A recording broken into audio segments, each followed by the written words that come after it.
Sayyidina Ubay radhiyallahu anhu berkata, Rasulullah sallallahu alaihi wasallam telah bersabda, berilah berita gembira kepada umatku bahawa mereka akan memperolehi ketinggian dan kemuliaan serta agama mereka akan maju dan berkembang. Tetapi sesiapa yang menjalankan apa-apa jua kerja agama untuk tujuan keduniaannya, maka dia tidak akan mendapat sebarang bahagian di akhirat. Sayyidina Ubay radhiyallahu anhu berkata, Rasulullah sallallahu alaihi wasallam telah bersabda, berilah berita gembira kepada umatku bahawa mereka akan memperolehi ketinggian dan kemuliaan serta agama mereka akan maju dan berkembang.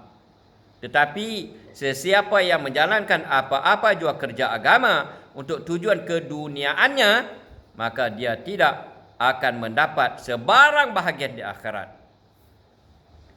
Dalam sebuah hadis, Rasulullah sallallahu alaihi wasallam bersabda, aku bermimpi menemui Tuhanku dalam suasana yang begitu indah. Allah SWT bertanya kepadaku, ya Muhammad, tahukah kamu apakah yang menyebabkan mereka di Mala'il A'la, yakni para malaikat bertelingkah? Ya Muhammad, tahukah kamu apakah yang menyebabkan mereka di Mala'il A'la, yakni para malaikat bertelingkah? Saya menjawab, tidak tahu. Kemudian Allah SWT meletakkan tangannya yang mulia di atas dadaku sehingga kedinginan terasa sampai ke dalam dadaku. Dengan keberkatannya, maka tersingkaplah seluruh alam kepadaku. Lalu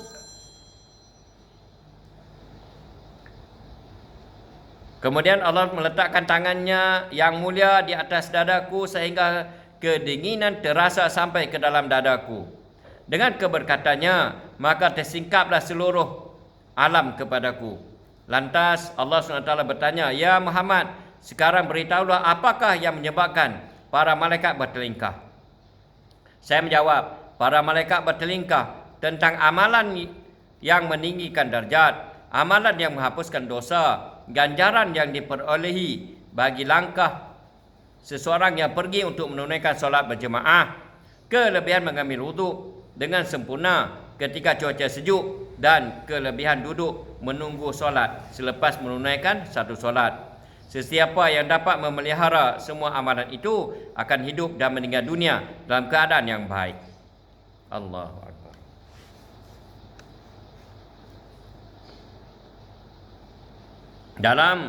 Disebutkan dalam beberapa hadis bahawa Allah SWT berfirman, wahai anak Adam, hendaklah kamu mengerjakan 4 rakaat solat kerana-Aku pada permulaan hari, maka Aku akan menyempurnakan urusan kamu sepanjang hari. Wahai anak Adam, hendaklah kamu mengerjakan 4 rakaat solat kerana-Aku pada permulaan hari, maka Aku akan sempurnakan urusan kamu sepanjang hari. Sebuah hadis dalam kitab Tanbihul Ghafilin menjelaskan bahawa solat adalah punca keredaan Allah, amalan yang dikasihi oleh para malaikat, sunnah para nabi, melahirkan nur makrifat, menyebabkan doa dimakbulkan dan rezeki diberkati. Solat adalah asas iman, memberi kerehatan kepada badan, menjadi senjata untuk menentang musuh, pemberi syafaat kepada mereka yang menjalankan solat, sebagai lampu di dalam kubur, menenteramkan hati di dalam kubur yang menakutkan, memudahkan untuk menjawab soalan mungkar dan nakir, menjadi teduhan daripada panas terik pada hari kiamat, menjadi cahaya dalam kegelapan sehingga sebagai penghalang daripada api neraka, memberatkan timbangan amalan-amalan baik, mempercepatkan melintas di tiang sirat, dan solat juga sebagai anak kunci di dalam syurga. Subhanallah. Allahu Akbar.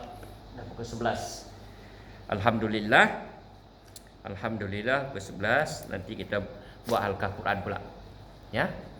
Kan? Boleh dah, no? Cukup dah. Cukup dah sekat ni, Allah Akbar. Semoga Allah bagi kita hidayah, petunjuk, taufik daya petunjuk, dapat amal dan sampaikan, insya-Allah. Okey, sekarang ni kita buat halqah Quran.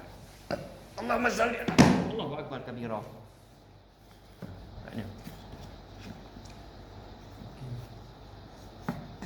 Hmm.